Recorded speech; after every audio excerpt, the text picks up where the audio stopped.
How to fix Snapchat notifications. Hello guys, first thing go to the settings, go to the apps, open the apps like this, wait a few seconds, it will start loading.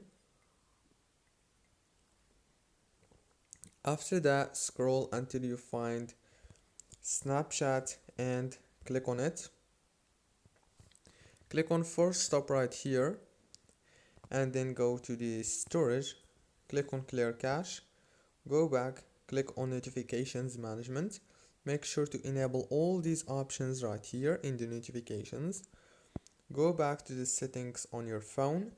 Go to the wireless add networks. Enable the airplane mode and disable it.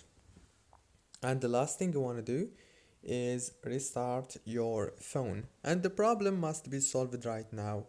Very easy and simple as you can see. Don't forget to like and subscribe to the channel.